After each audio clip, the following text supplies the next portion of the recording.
Hi everyone, we're group 2 consisting of Adeline, Angel, Emily, Hilma, Jasmine, and Ravi. Today we're going to be interviewing the employees of Uverse Studio. Let us begin. Halo. Halo, Perkenalkan, nama saya Ricardo Johan.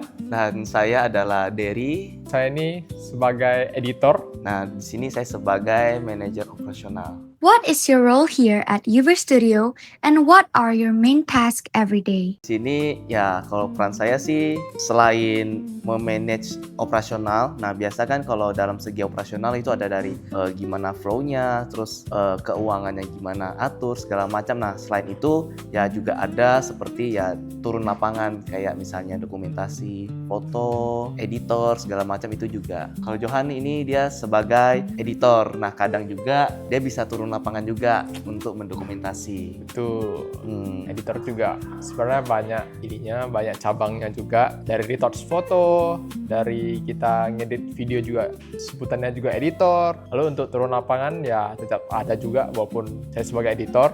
Kayak misalnya syuting school profile, nah itu dibutuhkan dari setiap masing-masing sekolah mungkin mau menyewa kita gitu loh. How does the studio keeps everyone motivated to work hard and finish projects on time? Setiap editor itu ada refreshingnya sedikit. Misalnya Yeah. mereka tetap nyaman di dalam studio ini gitu loh. Tidak tertekan karena saking banyaknya pekerjaan dari pagi sampai sore itu kerja nggak. Kita juga refreshing misalnya kayak mungkin main Mobile Legends, main Betul. game segala macam, main bola apa. Yang penting ya kerjaan selesai di tepat waktu.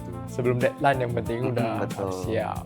When you have a really busy weekend with lots of events, how does the team handle the extra work?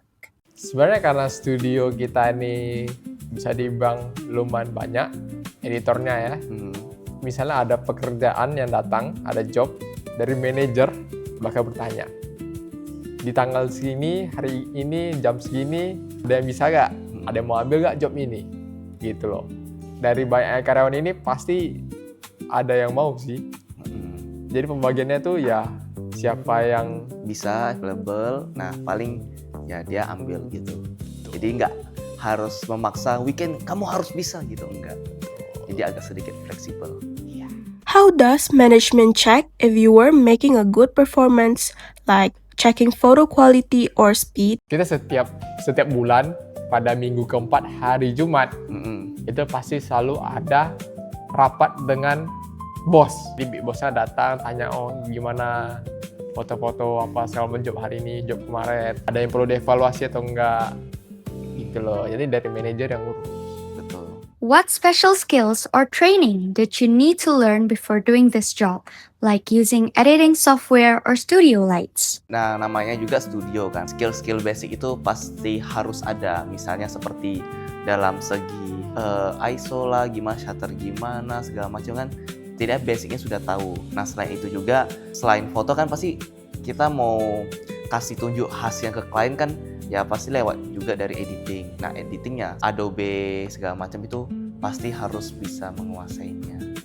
Kalau misalnya dari awal udah masuk tapi belum tahu gimana cara pakai Adobe, gimana cara pegang kamera, berarti harus diajarin dari awal lagi dan itu lebih susah, lebih makan banyak waktu gitu loh. How do you and your coworkers split the work during big events like a fun run or a birthday party compared to photo shoots? Ada yang matiin ya, Lobet! Oke, jadi untuk tugas kembali ke diri masing-masing.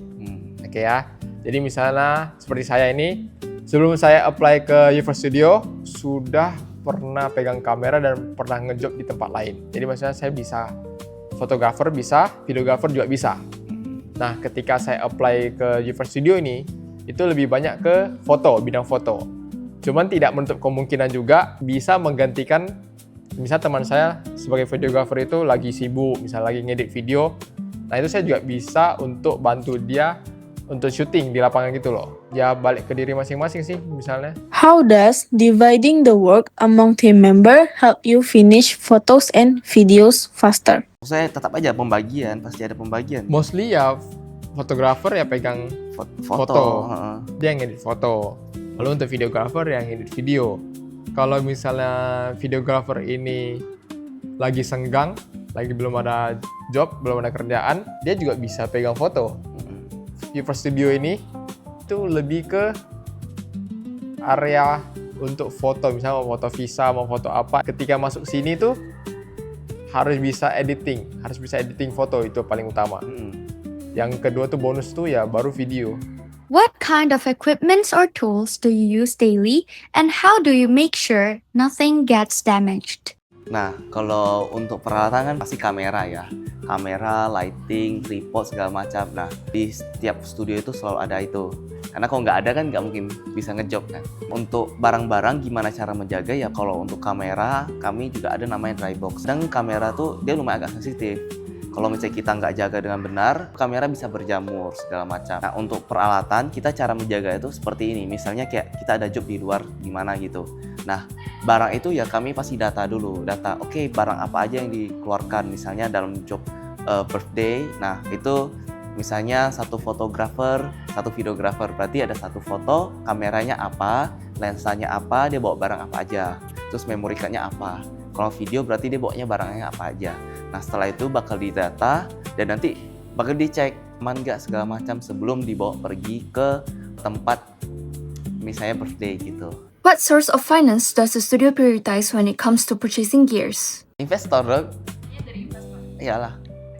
Dari kamera kecil dulu, dari kamera yang murah, baru kita banyak terima job, baru kita upgrade ke yang lebih mahal lagi gitu. Naik terus. Pelan-pelan upgrade. Ikutin sesuai juga dengan kebutuhan. Contoh sekarang udah keluar Sony apa, kan kita harus juga beli. Gak mungkin kita selalu stay di low class-nya gitu kan. Betul. What is the most annoying delay or problem you face when trying to finish a client's project on time? Biasa aja sih, kalau misalnya deadline-nya tanggal berapa, pasti kami selesaikan tanggal itu juga. Jadi jarang banget kami lambat menyelesaikan tugas atau pekerjaan gitu sih. Beda cerita kalau misalnya udah kasih ke klien yang minta revisi, nah itu baru beda cerita lagi. Betul. Berarti kan dari klien udah terima filenya, tapi dia butuh sebuah perubahan. How does the team handle it when camera gears or computers need repairs or replacement? Ya kalau misalnya ada kerusakan atau ada hambatan ya pasti kami bakal bawa perbaiki. Kalau misalnya dananya dari mana ya job kan pasti ada mendapatkan keuntungan. Nah pasti kami ada sisihkan keuntungan itu ke penyusutan barang. Karena kan setiap kali barang-barang gini kan kalau kita pakai dia pasti akan menyusut. How do you make sure editing and shooting run smoothly without wasting time? Nah sebenarnya dalam studio itu kami udah ada SOP-nya. Jadi misalnya walaupun ada karyawan baru datang, kami pasti bakal kasih satu dokumen itu isi SOP. Tujuannya SOP itu agar tidak terlalu memakan waktu lebih banyak. Misalnya dalam editing, karena kan kalau misalnya kita foto yang nggak sesuai, kan capeknya di editing, di editornya. SOP itu untuk meminimalisirkan lah hal-hal kejadian seperti itu. When talking to a customer, do they often complain about prices or do they think the packages are fair? Nah sebenarnya untuk klien, terutama di Batam ya, karena kan mungkin mereka masih belum tahu harga aslinya seperti apa. Misalnya kayak dokumentasi di acara ini berapa. Kalau misalnya kami kasih nominal, kadang mereka terkaget-kaget. Padahal cuma foto-foto doang, kok harganya semahal ini. Padahal kan ya selain kami hitung dari jasanya kan kami juga ada hitung dari penyusutan barang segala macam. Dan barang-barang tersebut kan ya tidak murah. Satu kameranya sudah puluhan juta, lightingnya udah berapa juta. Jadi ya harus hitung dari sana juga. Are there certain months or seasons when you are super busy? And other months when it's really quiet? Kalau untuk ramenya yang bagian peak itu biasa ketika wisuda. Karena kami ada bekerja sama dengan beberapa sekolah. Nah, event wisuda itu kan di waktu yang hampir bersama. Jadi ya momen-momen itu yang lumayan peak. Dan selain itu ya dia nggak ada sepi gitu, kerjaan pasti selalu ada. Do clients frequently compare the rates to a cheaper competitor down the street? Enggak lah, maksudnya kalau misalnya komplain kan kita jelasin juga, ada harga, ada kualitas gitu loh. Kita kan pasti kan ada standar masing-masing dari setiap studio. Ya. Setiap studio itu ada standar dan pasti ada price-nya masing-masing. Kayak contoh, oh ini orang bagus banget nih di wedding misalnya, berarti dia kan pasang harganya lumayan tinggi gini. Tapi kalau misalnya kayak cuma untuk studio yang sudah apa segala macam, pasti kita sesuaiin lagi dengan job yang kita terima sama klien kita. Klien kita ada di standar di mana lah gitu. Kalau misalnya klien ada minta nih misalnya bisa nggak foto produk ini. Pasti kami bakal kasih dong harganya. Harganya sekian-sekian, dapatnya sekian. Pasti ya mereka ada nego-nego. Kami ya cari titik tengah loh, harganya yang pas seperti apa. From your point of view, what is the biggest challenge Uverse Studio faces from other photo studios around?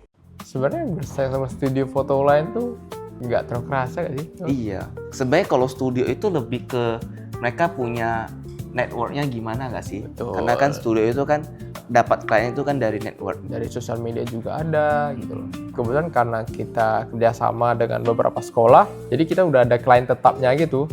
Sama juga kerjasama, jadi tahun ini ada, tahun depan pasti tetap ada juga. Ya belum terlalu kerasa sih di Uverse Studio ini. Betul. That is all for our interview questions today. See you next time.